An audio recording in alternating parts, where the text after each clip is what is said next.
Olá, seja bem-vindo. Hoje nós vamos falar sobre o processador.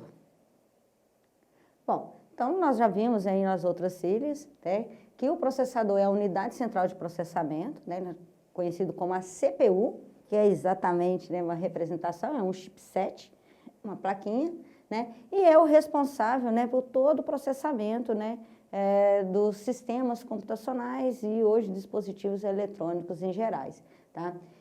Então, é considerado também como o cérebro do computador. E ele fica, né, exatamente conectado diretamente à placa-mãe. Tá?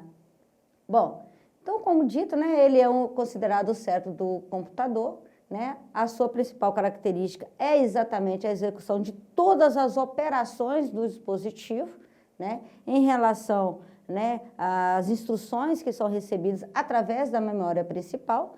Então, ele que vai controlar todos os dispositivos de entrada, de saídas de dados e de armazenamento. Tá? Então, formado por componentes como a unidade lógica aritmética, que é a ULA, né? A unidade de processamento, né? Através também, no caso aí, de barramentos internos, registradores e a comunicação direta com a memória RAM. Então, aqui nós temos uma representação do nosso processador, aonde que nós vamos ter, né, os dispositivos externos, né? Nós temos a memória principal, né? Os dispositivos de entrada e saída, e aqui nós temos a nossa CPU, onde que nós temos ali os seus componentes, que é a unidade de controle, né? A ULA, que é, no caso, a unidade lógica aritmética, e nosso banco de registradores. E detalhando sobre muito, né, em relação a isso, nós sabemos que a organização dessa arquitetura da CPU, que é responsável pelo processamento e execução de todos os processos, ou seja, quando você liga o dispositivo, né, ele é distribuído esses processos, né, lá na nossa memória RAM, tá? Busca essas instruções na memória, faz a verificação e a validação da instrução e executa, dando o resultado final. Então, é formado por partes distintas, que é dividida em duas partes, categorias, né, funcionais, que é a unidade funcional de controle e a unidade funcional de processamento. Tá?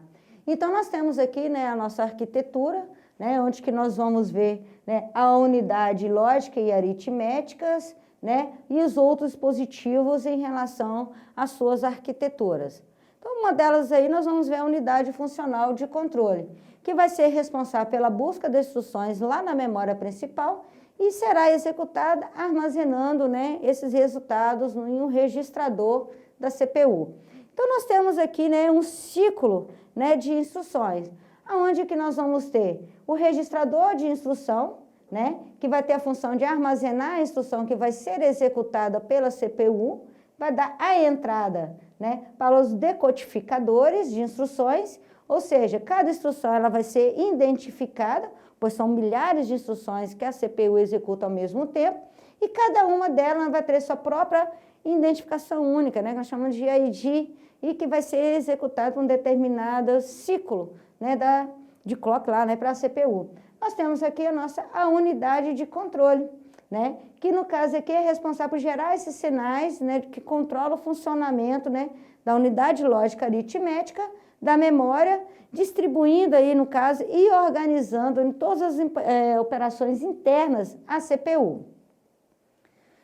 Então, nós temos aí, né, nós vimos como é que é feito, então, essas comunicações. Então, nós vimos ali, né, algumas vias, nós chamamos aí de barramentos, a bus, né? O que são os barramentos? Os barramentos são condutores elétricos, né, em circuitos elétricos, que vão controlar esse fluxo de bits, né, de modo que vai ser sincronizado e sincronizando o fluxo, né, de informações, que são os dados, instruções, endereços, né, e controles para que sejam executados lá na CPU. Né? Então, ele vai realizar a comunicação entre diversos outros componentes, né, de um dispositivo. Que nós chamamos ali, né, as vias de comunicação. Então, o barramento é formado por 3 vias, tá? O barramento de dados, chamado Data Bus, né, é o barramento de dados que vão transitar ali, né, todas as informações, todos os dados. Nós temos o barramento de endereço, que é o Address Bus, né, que mostra onde os dados a serem processados estão, lá na memória principal, tá? Ou seja, onde devem ser retirados e onde para elas devem ser enviados após o resultado, né, da execução. E nós temos o barramento de controle, ou também nós chamamos de barramento de controlo, tá? Que é o control bus, tá? Realiza a interligação da CPU e aos demais outros, né, componentes, né, do sistema computacional, por exemplo, com a memória RAM, com os dispositivos de entrada e saída, para que passagens ali, né, de controle sejam mais organizados. Então, nós temos aqui, né, nossos tipos de barramentos. Nós temos os barramentos de dados, processador, memória RAM, entre outros dispositivos, né, o de controle e o de endereços, tá? Por que os endereços estão interligados também aos dispositivos de entrada e saída? Bom, porque no caso aqui, quando, por exemplo, né, é acionado algum tipo de dispositivo, esses dispositivos, processos, vão ser carregados na memória RAM e vai ser carregados lá no processador para sua execução, tá? Então, os registradores, né, existem vários registradores aí, né, vários projetistas aí da ciência da computação, né, que vão criar outros tipos de barramentos. Então, nós temos aí na placa-mãe, geralmente quando você vai comprar uma placa-mãe, você vai saber exatamente, né, quais são os barramentos. Então, nós temos o ISA, o PCI, o USB, a GP e o PCI Express, tá? Bom, então a unidade, né, funcional agora de processamento, a finalidade é exatamente processar todos esses dados, ou seja, ele vai manipular um ou mais dados em uma certa sequência de ações que vai produzir um determinado resultado final.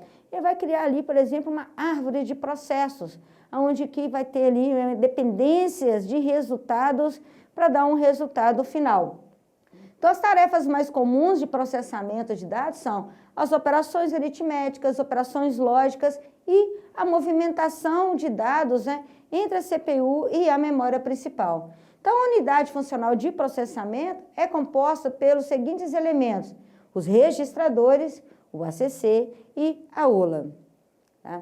Então, como que funciona exatamente, né, esse processamento? Então, tem através de instruções de máquina. Né? Então, a CPU ela é responsável, né, por executar todas essas instruções e dados, né, de todos os programas que compõem aí, né, o sistema computacional e que vão estar ali armazenados diretamente na memória principal. Nós chamamos de processos. Tá? Então, uma instrução ela é uma ordem para que a CPU realize algum tipo de operação interna, né? Ou lógica ou aritmética, como, por exemplo, aí, transferir um dado, busca alguma instrução de memória e assim por diante.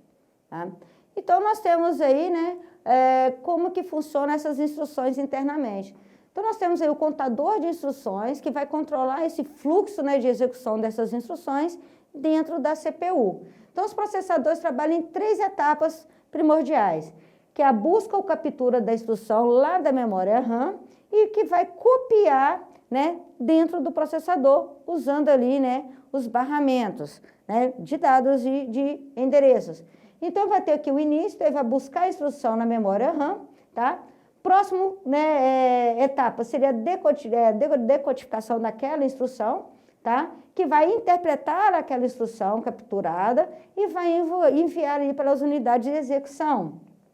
Depois, nessas unidades, vai buscar, né, a busca de operandos ou operadores, né, que se caso houver para aquela instrução, tá? Ele vai executar, a próxima etapa, executar as operações anteriormente ali, né, buscadas, né, que vai ser dado, né, vamos colocar assim, né, escrita, né, do resultado em algum dos registradores, né, na CPU para depois ir para algum outro tipo de dispositivos. Por exemplo, a gravação lá, né, lógico, na memória RAM ou uma saída aí, por exemplo, para um vídeo. Tá?